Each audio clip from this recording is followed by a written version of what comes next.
Or is it the black? We have to first of all divide power into temporal and spiritual power, Right. okay? But the thing is that these two things are linked, like two keys or two eagles watching one side or the other, like the 33-degree Masonic symbol. This is the oppositions watching each other, but linked still.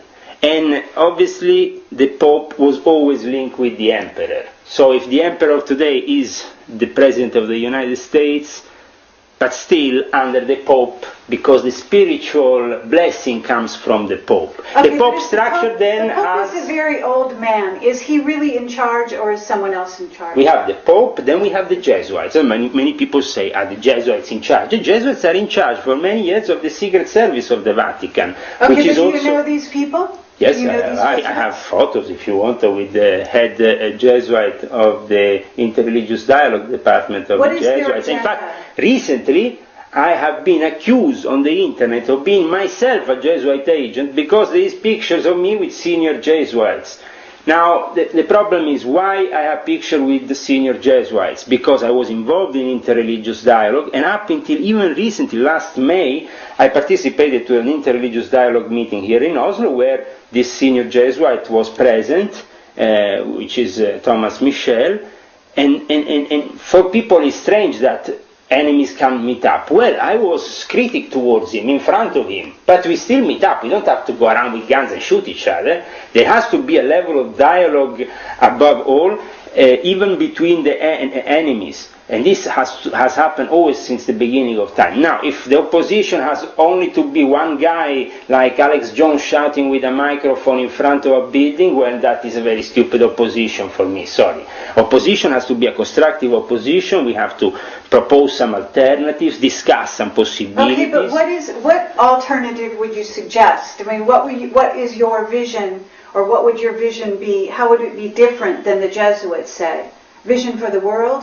Different spiritual path, different occupation, different preoccupation. What would you be? How would you be differing from him? Sure. Well, my intention is to reveal tonight, whenever you're going to see this video, a few things that might shock you.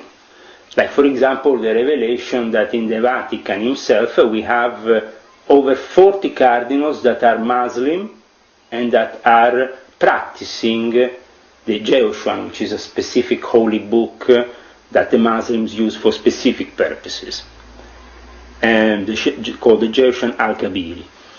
And this book is being left to the descendants of Muhammad for a specific purpose, also leading to the end of times. What is the purpose?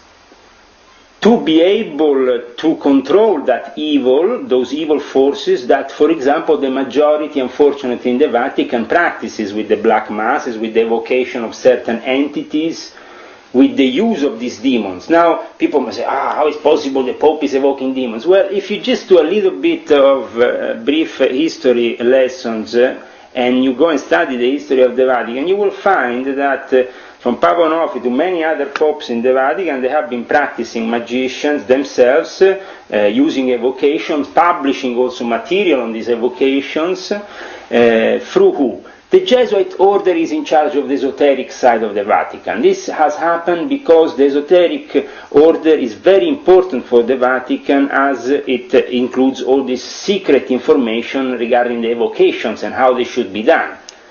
So, since the time of the Reformation, the Vatican didn't want the Protestant world to be left out of control.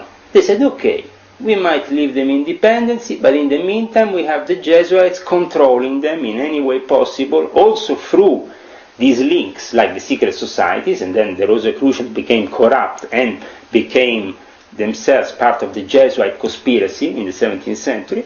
Are you familiar with the SIV? The SIV is a secret intelligence of the Vatican, supposedly, came into being during the period of the Second World War. The fact that it's still operative is a minus group of people compared to the secret service of the Vatican in the Knights of Malta. The Knights of Malta are the biggest secret service in the Vatican. They have diplomatic immunity, they have international sovereignty, they have a Grand Master which is totally sworn to believe that he has to be the true defender of the Pope, and inside his membership he has the head of the intelligence of the MI6, the head of the CIA, the head of an NSA. The top cosmic secret is for them no secret in the Vatican headquarters. When you are in charge of the Vatican Library, and the people in charge of the Vatican Library are the Jesuits, then you have the Knights of Malta. So basically the CIV what is? CIV was and still is, but limited compared to how it was used during the period of the Second World War, immediately after the Second World War, because after the Second World War it had to be used for the protection of those Nazis that needed to go in safe places in the hands of the Americans, in the hands of... So, okay, why protect the Nazis? Protect the Nazis because the Nazis themselves were actually born out of a conspiracy, if we want, to create Adolf Hitler and make sure that this being did what he did so they could then claim the Israel state. Everything in plan, so for the end of times the Jews have their land, as it's figured out in the ancient prophecies. So everything has to work in that way. So the Knights of Malta, as I said, are themselves the head intelligence operatives in the military field. The Jesuits in the information and disinformation field. Now, what happened with the CIV? The CIV, as I said, in the last 50 years has not been incredibly used, but sometimes it came into action. Though the fact that members of the CIV. I have met members of the intelligence of the Vatican. Okay, including the CIV. The CIV is itself something that has been used in emergency times. Okay, and I would like also to say that there is, unfortunately today, the disinformation coming from Jesuit headquarters. This information comes into being when Zaccaria Sitchin meets in the year 2000 in Bellaria with Corrado Balducci. Zaccaria Sitchin also gets invited by the Pope, John Paul II, visits secretly the Pope in the Vatican, takes from him instructions to write his pile of rubbish, which is the End of Days book that he has brought into being lately. You're saying Zaccaria Sitchin was told to write this book and was instructed on what to write? Zaccaria Sitchin was indeed instructed because he can't tell the truth. This guy is deliberately spreading this information because he can't reveal really the truth without causing problems for his cause, the Zionist cause, the cause of the Vatican, which he has embraced. Are you saying that Zaccaria Sitchin is a member of what? The Illuminati? Absolutely. Zaccaria Sitchin is a member of the New World Order used to spread deliberate disinformation. Let's say, I want to just make you figure out how this happened.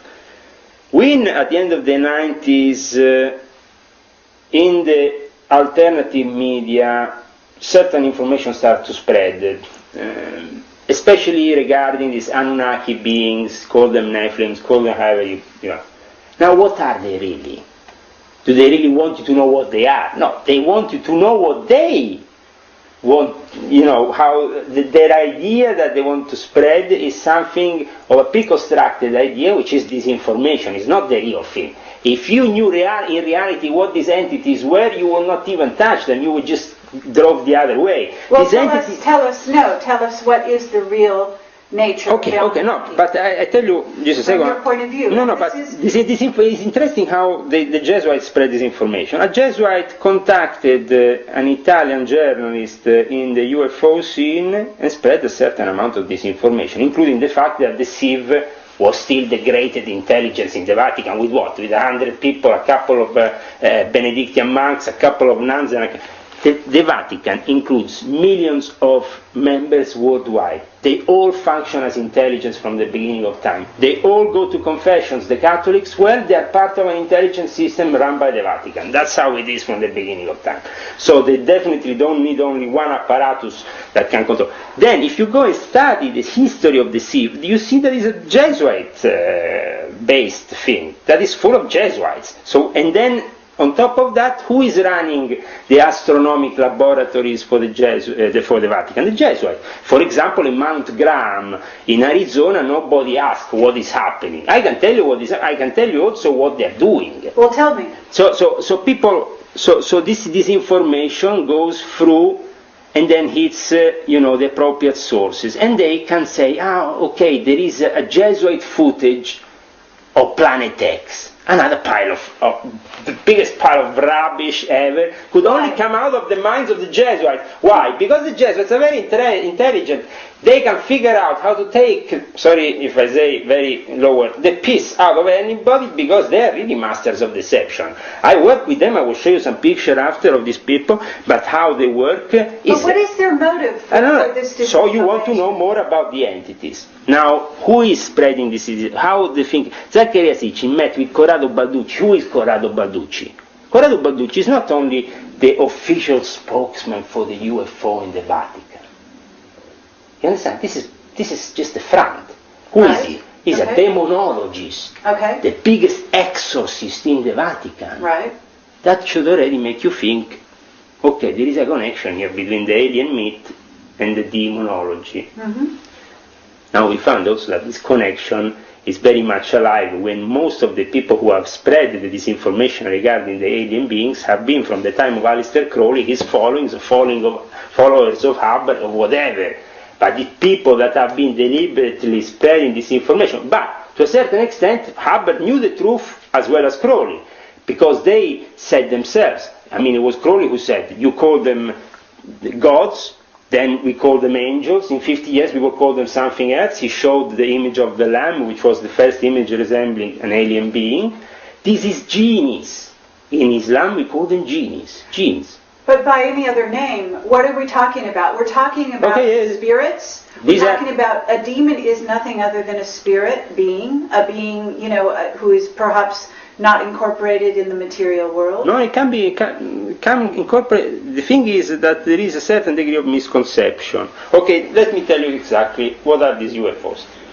UFO unidentified beings, okay, or objects that fly around. Either they are military stealth operations, which can't be disclosed, or either they are operations regarding the evocation of genies, coming from other dimensions. So, an interdimensional door is created, is opened up. Where can this interdimensional doors can be opened up? In certain spaces, certain places, certain holy ground from ancient times known to possess that's possibility. For example, purpose. For example, in Iraq, for example. No, just go to Mount Graham and study a bit what the Jesuits are doing up there. There is a war between the American natives, Indians, and the Jesuits, since the Jesuits have tried to build this observatory. And why is that? Because the Indians have used that mountain as holy ground for thousands of years, and there is a specific entity living on top of that mountain, but on another dimension. When he wants, he can be called upon this dimension and evoked. Mm-hmm. The Jesuits, what they want to do. In the meantime, they accuse the American Indians, these are pagans, what are they doing to us? So we have to do science, observe the stars. All rubbish. What they're doing, they are, yes, observing the stars and the planets. Why? Because you always have to reflect above, below, whatever, this rule of the Esmeralda tablets of Hermes. I don't need to go on with what is the main rule of the Freemasons, was to reflect below what is above. But it is to evoke these entities in a specific time frame, and this has to be carefully calculated. What is magic? The magic is the calculation of the arts with peculiar calculations around the symbols to evoke certain entities and have from them, if you want, certain gratifications. You can work with them. I, for example, can tell you a story which is a family story from a relative of my wife actually, who I think his uncle or his grand uncle, whatever, who started working with these entities, these genes. Why? Because he had a little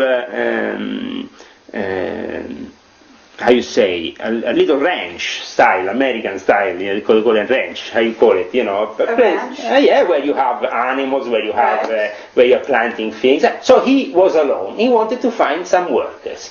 This guy was very clever because he knew certain secret codes within the Quran that shouldn't be used. He knew how to use them. He knew that reciting certain prayers in a continuous motion, he will evoke certain presences, and eventually he got to make a deal with them, and they were working for him at night in the fields, doing all the field work, and a lot of Americans say, wow, I would love to have that going on in my place, I could have a couple of these genies coming to work for me. But that means subjecting yourself to those entities. That guy had to sell his soul. More than that, he would be enslaved by those forces for the rest of his life.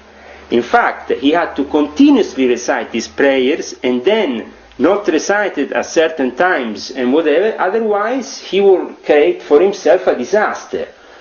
And so, okay, well then let's talk about you, for example. And these entities also do the same thing as what the Americans call abduction. I found reports in Middle Eastern villages, many Middle Eastern villages, of abductions. But how they're not going to go to an American researcher and say, I saw the UFO. You're not going to find anything. Instead, these entities have appeared, have manifest, not only have took people on inside their dimension, in their own in their own kingdom. They have basically kidnapped people, sometimes beaten them up, and then thrown them back into this dimension. And this happened many times. But obviously, for the Middle Eastern person, they call it using a different language to deal with these entities. We're definitely using. Who cares what you call them? No, but we have to be specific here, because the moment you call them UFO, you are doing exactly what the enemy wants you to do. The moment you call them aliens, you're doing exactly what the enemy wants you to do. Let's talk about your background a little bit. No, but let's finish about Planet X, because Planet X is very important. If we don't finish... Sure, we want to go there, but I'd like to first talk about, you must have evolved, you have not sold your soul, is this correct? At a certain time I sold my soul. I hope that God will grant me that I will be forgiven for what I did, and I will be able because to... you did evocation, you must do this as, do you consider yourself a master at this point? You're 33-degree Mason. 33 degrees, an honorary title which I didn't give much importance. The 90 and 95 of the Memphis and Mizraim, which is an Illuminati rite of the Freemasons, which is itself a specific Egyptian rite, I give a bit more importance, because there is a lot more esoteric, evocational knowledge to... Sure, and you must have meditated and prepared yourself and have the ability to do certain kinds of magic yourself, right? But I was prepared for, since I was a kid, to enter a reality which was very different probably from the mainstream reality. My grandmother, English grandmother, was called Felicity Mason, well known in the scene as Anne Cumming for having written a book called The Love Habit. She was a very high degree member of the Illuminati. She gave me the first book of Aleister Crowley as a gift when I was 11 years old. It was the Book of Thoth.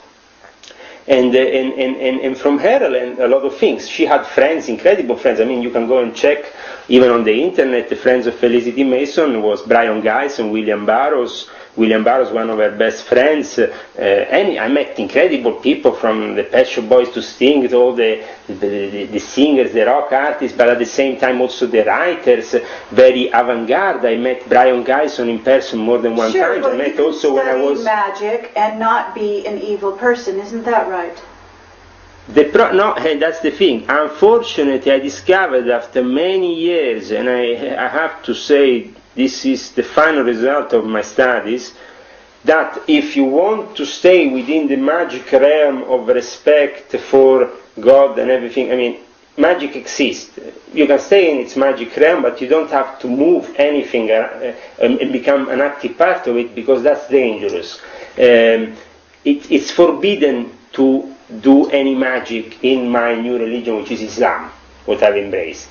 It's forbidden because it's too dangerous. So I will also advise people that are entering the New Age kind of scenario where you have a lot of this spiritual practice that are somehow misleading, and most of them also manipulated by the usual Jesuits, like the hexagram. Now, the whole thing brought by Gurdjieff, but go and study who is dealing now with this system and who has been behind this system now. And you will see the usual Jesuit, the fact that the Jesuits are even present in the New Age movement is not acknowledged by the New Agers, but they should wake up. If this information from the alien department, the planet texts, or whatever other spiritual practice is coming filtered from them, it's because there is a reason. They don't want you to perceive the real matter, the real reality. What is the real reality then? The real reality is that we are definitely in a constant fight between angels and demons, between the devil, Iblis, who represents the dark side, and God. Now, if we accept that everything in nature or around us is itself part of God,